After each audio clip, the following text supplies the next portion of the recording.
ஈமான் கொண்டு சாலிஹான அமல்கள் செய்யக்கூடிய இறை விசுவாசிகளான மோமீன்கள் அவர்களுக்கு இருக்கிறது கானத்லஹும் ஜன்னாத் ஃபிர்தௌஸி நுசுலா. ஃபிர்தௌஸ் என்கின்ற சுவர்க்கத்தை அல்லாஹ் சாலிஹான அமல்கள் செய்யக்கூடிய மூமீனான ஆண்களுக்கும் பெண்களுக்கும் அல்லாஹ் தயார்படுத்தி வைத்திருக்கிறான். நீங்கள் சாலிஹான அமல்கள் செய்யுங்கள், உங்களுக்குரிய மகத்தான கூலி சுவர்க்கமாக இருக்கிறது என்று அல்லாஹ் வாக்களிக்கின்றான். அந்த சுவர்க்கத்தினுடைய பெயரையும் எங்களுக்கு அடையாளப்படுத்துகிறான். ஃபிர்தௌஸ் என்ற சுவர்க்கம் என்று சொல்லுகின்றான். நபிகள் நாயகம் ஸல்லல்லாஹு அலைஹி வஸல்லம் அவர்கள் சஹாபாக்களுக்கு அதிகமாக சொல்லுகின்ற போது சொன்னார்கள், அல்லாஹ்விடத்தில் நீங்கள் சுவர்க்கத்தை கேளுங்கள், அந்த சுவர்க்கத்தை நீங்கள் ஃபிர்தௌஸ் என்கின்ற சுவர்க்கமாக கேளுங்கள் என்று சொன்னார்கள்.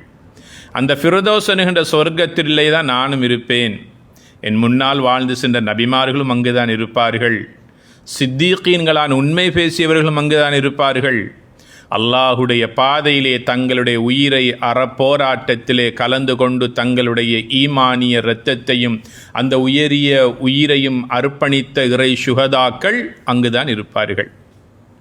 மட்டுமல்ல, சாலிஹீன், வாழ்க்கையிலே நல்லவர்களாக வாழ்ந்தவர்கள், இவர்களும் அங்குதான் இருப்பார்கள். ஆக நீங்கள் அல்லாஹ்விடத்தில் ஃபிர்தௌஸை கேளுங்கள் என்று சொன்னார்கள் நபிகள் நாயகம் ஸல்லல்லாஹு அலைஹி வஸல்லம் அவர்கள். அந்த ஃபிர்தௌஸ் என்ற சொர்க்கத்தை அல்லாஹ் தருவதாக வாக்களிக்கின்றான். இன்னல்லதீன ஆமனு வ அமிலுஸ் ஸாலிஹாத். 2 நிபந்தனைகள் எங்கே அல்லாஹ் எங்களுக்கு அடையாளப்படுத்துகிறான். ஒன்று, பரிபூர்ணமான ஈமானோடு வாழுங்கள், என் நிலையிலும் அல்லாஹ் என்னோடு இருக்கிறான், நான் அவனுடைய பார்வையில் இருக்கிறேன் என்ற சிந்தனையோடு வாழுங்கள். தனிமையில் இருந்தாலும் அவன் என்னை பார்த்து கொண்டிருக்கிறான், இருளில் இருந்தாலும் அவனுடைய பார்வை என் மீது இருக்கிறது என்ற சிந்தனையோடு வாழுங்கள். எல்லா சந்தர்ப்பத்திலும் அவனுடைய கட்டளைகளுக்கு அவனுடைய கடமைகளுக்கு முதலுரிமை கொடுங்கள். அது ஈமானை சார்ந்தது. அருமை தோழர்களான சஹாபாக்கள் கேட்பார்கள், அல்லாஹ்வுடைய தூதரிடத்தில் எங்களுடைய கல்பில் ஈமான் இருக்கிறது என்பதற்கு என்ன அடையாளம்?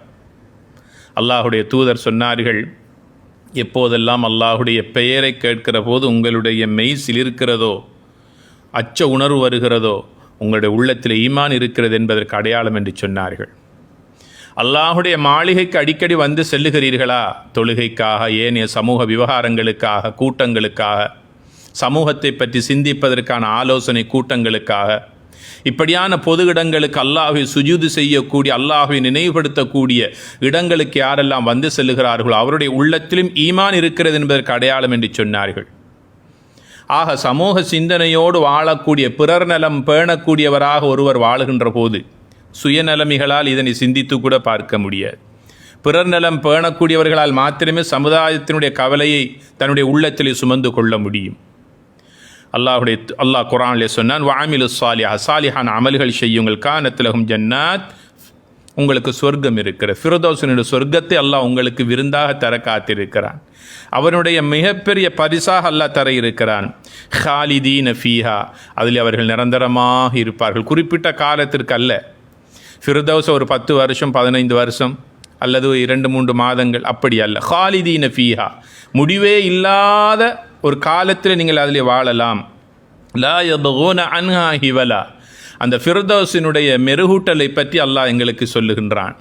அதற்குள்ளே சென்ற ஒருவர், இது எனக்கு போதும், இன்னுமொரு சொர்க்கம் கிடைத்தால் நன்றாக இருக்குமே என்று அந்த ஃபிர்தௌஸ் என்ற சொர்க்கத்திலிருந்து வெளியேறுவதற்கு யாரும் விரும்ப மாட்டார்கள். அந்த அளவுக்கு மகோன்னதங்கள், மாண்புகள் நிறைந்த ஒரு சொர்க்கமாக அல்லாஹ் அந்த ஃபிர்தௌஸை அல்லாஹ் வைத்திருக்கிறான் என்று அல்லாஹ் குர்ஆனிலே சொல்லி காட்டுகிறான்.